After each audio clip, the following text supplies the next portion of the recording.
रत्नागिरीमध्ये राजन साळवींच्या मुलाची उमेदवारी शिवसेनेनं नाकारली। अथर्व राजन साळवी नगरसेवक पदासाठी होता इच्छुक।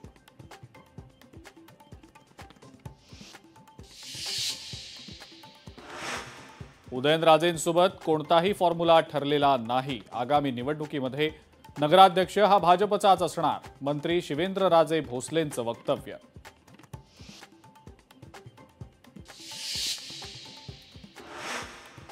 अंजली दमानियांचा उपमुख्यमंत्री अजित पवारांवर गंभीर आरोप। नातेवाईकांना 500 कोटींचं रुग्णालय बहाल केल्याचा केला आरोप।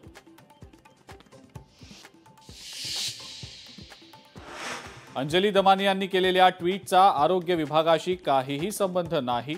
500 कोटींच्या आरोपांसंदर्भात आरोग्यमंत्री प्रकाश आबिटकर यांची प्रतिक्रिया।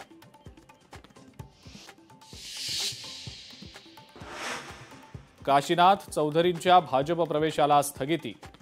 नवनाथ बन यांची पत्रकार परिषदेत मोठी घोषणा। पालघर हत्याकांड प्रकरणी काशीनाथ चौधरींवर होता आरोप।